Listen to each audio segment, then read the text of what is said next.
Hello, my name is Max. I am a math tutor at LSC-Montgomery Star Center, and in these series of videos, I will be going over the TSIA2 math portion. In this first session, we'll be going over quantitative reasoning. So our first question here, we'll be working on ratios. So it says, if a car factory produces 230 cars per month, how many days would it take to produce 55 cars? And we want to round our answer to the nearest tenth. So first thing we do is we want to look at the information we're given. We're given that in 1 month, the factory produces 230 cars. So we can say 1 month is equal to 230 cars. Now, the question is asking how many days would it take? That's the important part because our unit of time at the moment is a month. So we need to convert our months into days. Now in the parentheses here, we see that 1 month is equal to 30 days. So now this ratio, 1 month is equal to 230 cars, can be written as in 30 days, the factory produces 230 cars. So now the question says how many days would it take to produce 55 cars? So on our left-hand side, we have our unit of time. So we're looking for X amount of days. And that gives us 55 cars. So this is what we're looking at here.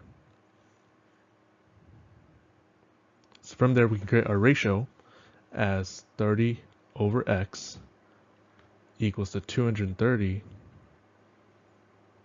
over 55. Left-hand side is our unit of time in days, and our right-hand side is the number of cars that are produced. So in order to solve this, we would use cross multiplication. So on the left, if we multiply 230 times X, gives us 230X. And then use our calculator, multiply 30 times 55, gives us 1,650. And then to solve for X, we would divide both sides by 230. So if we use our calculator again, divide by 230, gives us approximately 7.17 days. But because the question says round to the nearest tenth, we would round this up to 7.2. Because if you look at our tenth is our 1 decimal place, but after the 1, we see that it's a 7, which is greater than 5, so we round the 1 up to a 2. So it takes 7.2 days to produce 55 cars. We see that our correct answer would be answer choice A, 7.2. Okay, another question says, a model of a car that's actually 160 inches is made according to Y. How long is the model? And round to nearest 100. So let's look at what we're given here. So we're given a table on which on the left side we have scale letters, W, X, Y, Z. And then for each of those letters, we have a ratio of the model size to the real size. So we have a semicolon. The semicolon that creates a ratio. So we say 1 to 5 for the scale letter W, means that if the model size is 1, the actual size, the real size, is actual 5 inches. So the question is we're focusing on the made according to Y. So the first thing we want to look at, only one we look at on this table, is this one right here. So for the scale letter Y, we have a ratio of 1 to 15. So what we can do is we have the model on one side and the real on the other. So on the model side, we have 1 inch, and that's equivalent to actually 15 inches in real life. Now, the question says a model car has an actual length of 160. So that's important here. Actual length means the real length. So then we would say if we put the 160 on the real column, and we're looking for how long is the model. So we're looking, the left-hand side is X here. So again, we can create a proportion as 1 over x equals to 15 over 160. So again, to solve this, we would cross multiply. So if we multiply 15 times x, gives us 15x. And then 160 times 1 is just 160. And then to solve for x, we would divide both sides by 15. So 160 divided by 15 gives us 10.666. Now, but because we want to round to the nearest hundredth, hundredth is our second decimal place, which is right here. But we look right after that, we see that after the 6 is another 6. So we would round this second 6 up to a 7. So this rounds up to 10.67 inches.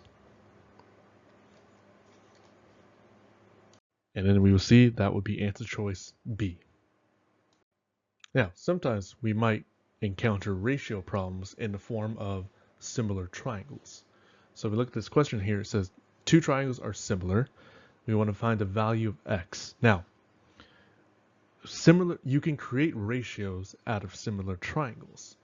So when we create a ratio, we can call this left triangle as triangle 1.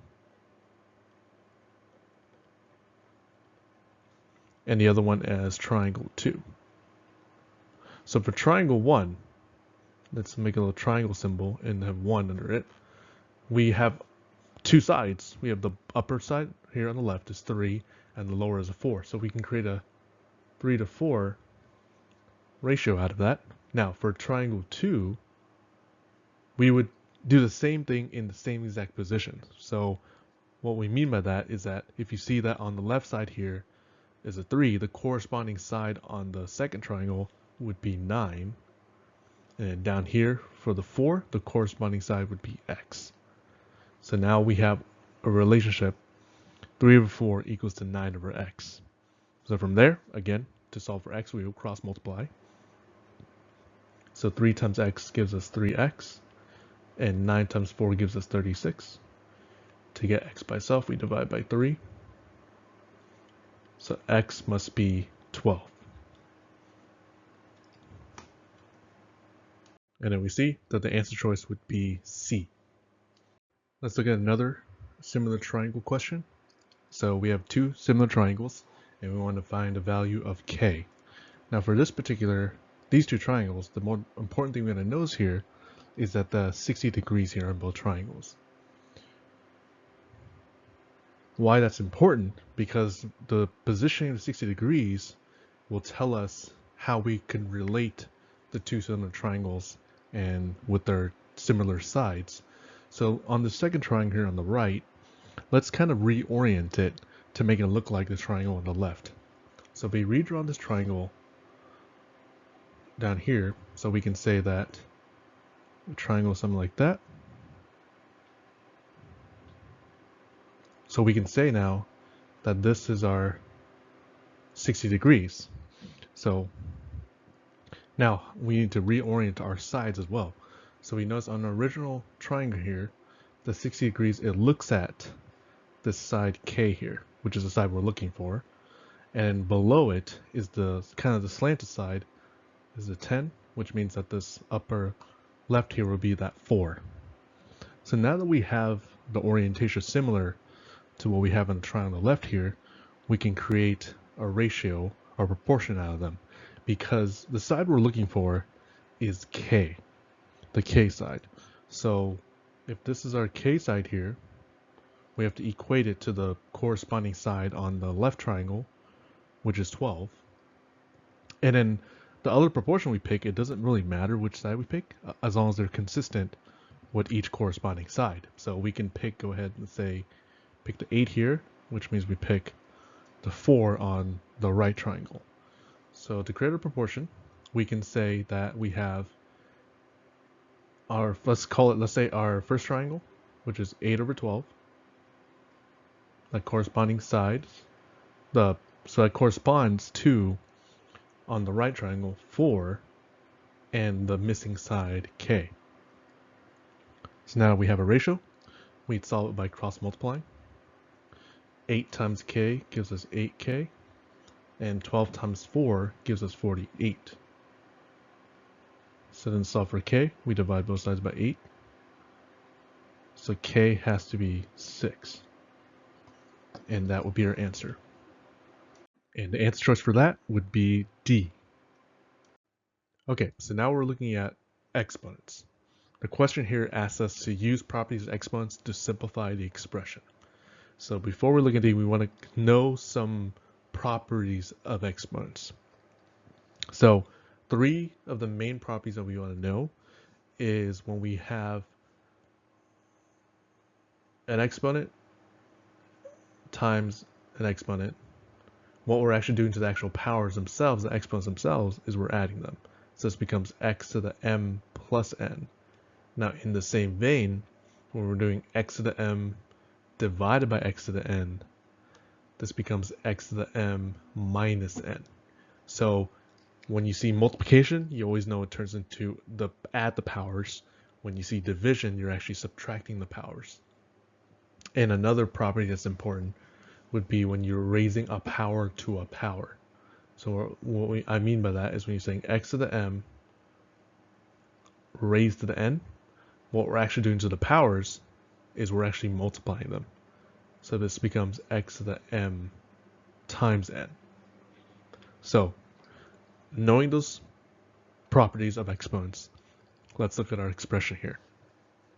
So we have 4x to the fourth raised to the third divided by 8x to the sixth raised to the second. So we can think of this as a fraction, and when we're looking at this fractional expression here, we want to look at the numerator, the top, and the denominator, the bottom, separately first and try and simplify before we do anything else.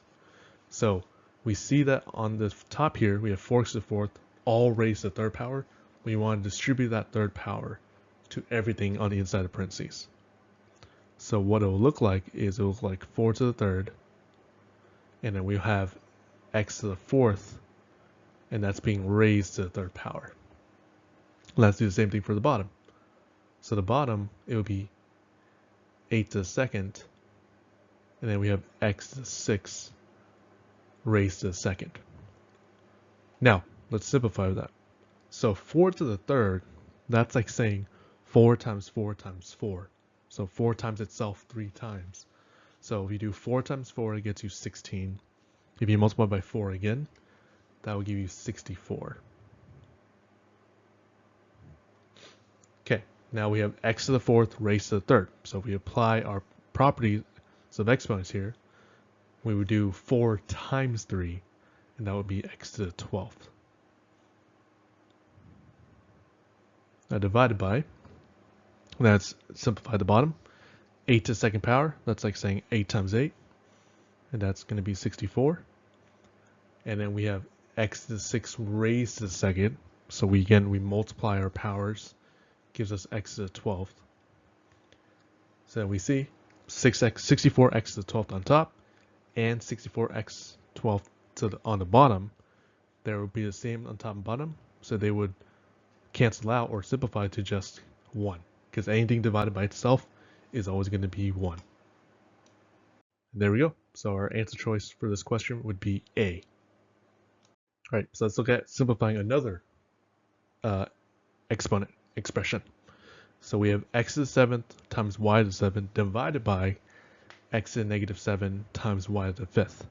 Now, when we're simplifying exponents, we can only simplify exponents if their bases are the same. What I mean by that is, as I wrote earlier, when we're doing x to the m divided by x to the n, we can only divide that because both of our bases here are x's, and that becomes m minus n. So when we're looking at this expression here, we want to divide only common bases. So we see that we have the x's here, and then we also have separately, we have the y's. So we can kind of just draw this right like this. So when we do our x's, we're doing x to the 7th divided by x to the negative 7. Apply our property here to the right. what's that going to look like is going to be x to the 7th minus, now parentheses here, and be minus -7. Because by default, when we're dividing, we're actually subtracting the powers, but the bottom just so happens to be a negative. And then we're going to multiply that by our y's. So our y is going to be y to the 7th minus 5. So when we're simplifying here, negative times negatives is positive, so this is actually just going to be x to the 7 plus 7. And I'm going to go ahead and rewrite this again. Now we can just add our powers. So 7 plus 7 gives us 14. And then 7 minus 5 gives us 2. So our answer would be x to the 14th times y to the 2nd, which is going to be our answer choice C.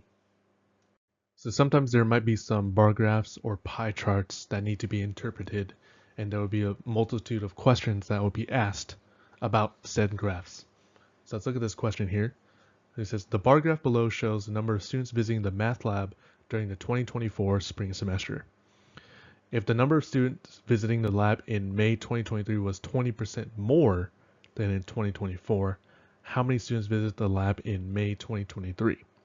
So when we're looking at this bar graph here, what we see on our x-axis, the horizontal axis, we have the 5 different months: January, February, March, April, and May. And in our vertical axis, we see the number of students that visited the math lab on those months. So the question itself, it's actually asking for comparing May 2024 to May 2023. Now, the bar graph itself focuses on the 2024 spring semester. So this bar graph represents 2024. Now, what we're focusing on is May here. So we look at our bar graph for May, we see that if we go over to the left here, we see it's going to be in between 300 and 200. So we can make the assumption that the number of students that visited in May 2024 would be 250. So we can write over here, May of 2024, we had 250 students. Now, comparing that to 2023, it was 20% more than what it was in 2024. So when we're saying percentages, how much more it is, what we do is we take the total amount in May 2024, which is 250, we multiply that by 20%. But remember, in math, we can't multiply by percentage. We need to convert that percentage into decimal form. So when we're converting 20%, there's two ways you can think about it. That's like saying 20% out of 100, so 20 out of 100, which is 0.2 or 0.20. Or you can say you're moving 2 decimal places to the left. So we're taking this dot here and we're moving it 2 decimal places to the left. So that gives us 0.20 as a decimal. So if we take 250 and we multiply by 0.20. So if we use a calculator to multiply that, 250 times 0.2 gives us 50. So what does that mean? That 50 does not represent the number of students in 2023. That represents the increase because we're saying more than 2024. So what we do is when we're trying to find May of 2023, what we do is we take the number of students in May 2024 and then we add that 20% increase. So that would be the 50. So 250 plus 50 gives us 300 students. So in May 2023, there was a total of 330 students, or 300 students who visited the math lab. And that's how we would come up with answer choice B. Okay, so now let's look at a pie chart. So the pie chart below shows the expenditure of a family in different categories for the month. If the total monthly expenditure of the family is $4,000, what's the difference between utilities and entertainment? So first things first is let's look at our pie chart here. So our pie chart is broken down to different utilities. So we have rent, entertainment, other, utilities, and groceries. Now notice how of these categories, they're not the actual amount of money the family spent. It's a percentage. So to figure out what the actual amount is we take the total here of the monthly expenditure, which is $4,000, and then we multiply it by the respective percentage. But for this question here, it's only asking for utilities and entertainment. So we look at entertainment here, and we look at utilities down here. So that's kind of right inside here is utilities. Let's say entertainment. Okay, so for utilities, it's 15% of that $4,000. So what we do, just like before, is we take the total cost and then we multiply it by 15%. But again, we need to convert that into a decimal, which again, we move 15%, move it 2 decimal places to the left. That gives us 0.15. So when you multiply 4,000 times 0.15, it gives us 600. And then do the same thing for entertainment. So we take 4,000. Then we multiply by, so 10% as a decimal, move 2 decimal places to the left. That gives us 0.10. So if we multiply 4,000 times 0.10, that gives us just 400. Now the question says, what's the difference between utilities and entertainment? In math, when you see difference, you always think about subtraction. So you would take 600, which is utilities, minus entertainment. So 600 minus 400 gives us $200. So the difference between utilities and entertainment would be $200, which gives us answer choice B. So let's look at some questions involving sequences. The question here says, what is the nth number in the sequence? Now, an nth number means as if this sequence to go on forever, what would that nth number be? That's what this question is asking. So to understand this, to find out what the nth number is, we have to understand what type of sequence of numbers we're looking at. So for this particular sequence, 3, 7, 11, 15, and so on, it is an arithmetic sequence. And we know that because by definition, an arithmetic sequence is a sequence in which the difference between each number is always going to be a constant number. So in this case, if you look at between 3 and 7, the difference would be 4 because you add 4 to get to 7. From 7 to 11, you add 4 again. From 11 to 15, you add 4 again, and so on and so forth. So we can see that the difference between each number will be 4. So we can call that D equal to 4. Now, to find the nth number in an arithmetic sequence, there's a formula that goes with it. That formula is A sub n equals to A sub 1 plus parentheses n minus 1 times D. A sub n is our nth number. A sub 1 is the first number in our sequence, and n is the nth numbers. So, in this case here, our first number in the sequence would be A sub 1. So that we know that D is equal to 4, so if we plug everything in, we can say our nth number is A1, which is 3, plus n minus 1 times D. So D would be 4. Now using the rules of distribution, we can distribute the 4 into our parentheses. That gives us 3 plus 4n minus 4. And then we can combine like terms. 3 minus 4 gives us negative 1. So A sub n equals to 4n minus 1. This would be the nth number in our sequence. So now we would see that would be answer choice D. Okay, let's look at another one. There are 12 rows of seats at a concert. The first 5 rows each have 10 seats. Starting from the 6th row, each subsequent row has 2 more seats than the previous row.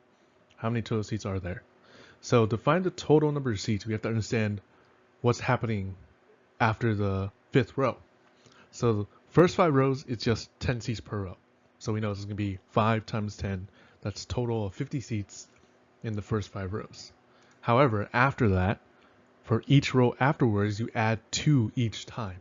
So that means that if on row 5, it's 10 seats, then for row 6, it would be 12, row 7 would be 14, and so on and so forth. So there are some instances where questions like these, you kind of have to use the brute force method, is we're just kind of listing out what we know. So our total number of seats here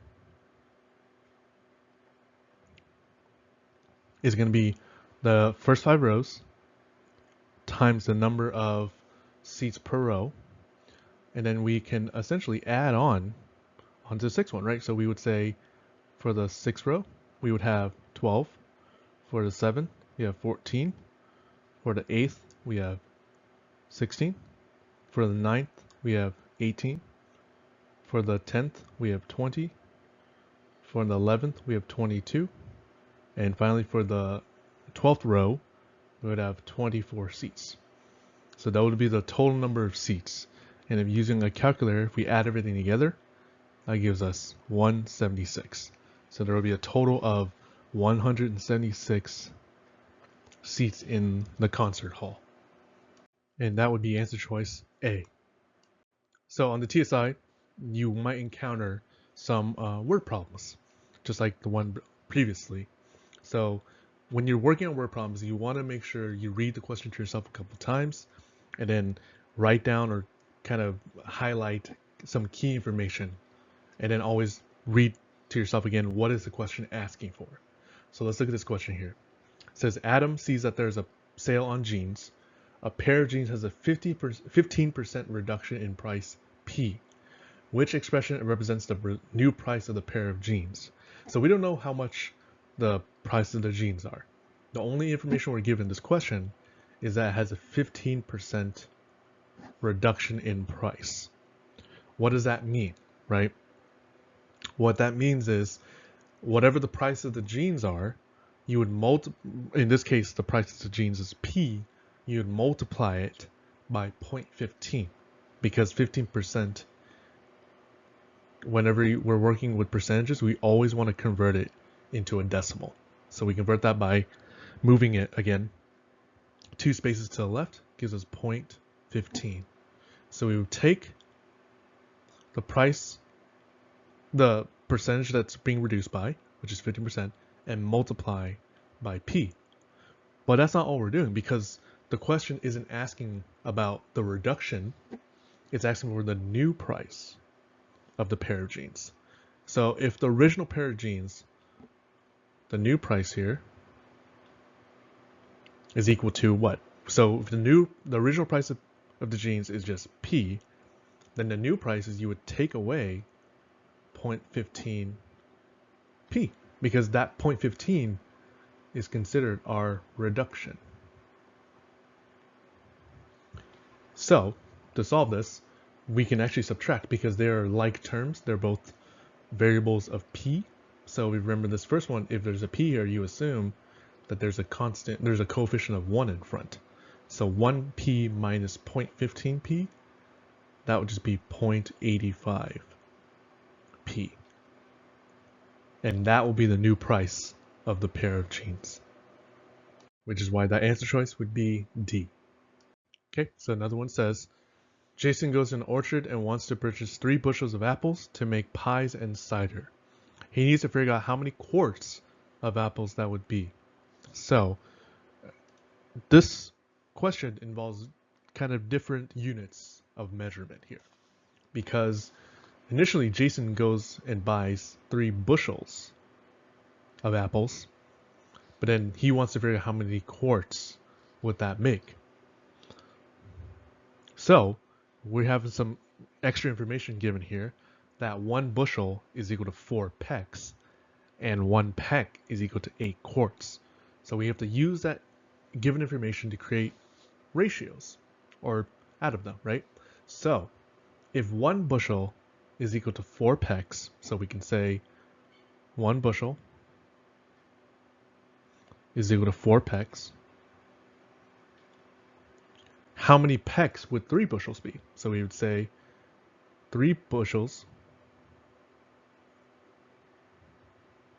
is equal to X amount of pecks. Why do we need to do that? Because we know that 1 peck is equal to 8 quarts. So we need to convert those first initial purchases of 3 bushels of apples to turn them into pecks. And then later we will convert those pecks into quarts. So from here, we can say that this is a ratio of 1 over 3 equals to 4 over x. So to solve this, again, we want to cross multiply. X times 1 is just x, and 4 times 3 equals to 12. So this represents 12 pecks. So 3 bushels is equal to 12 pecks. Now we use the second piece of information we're given, that 1 peck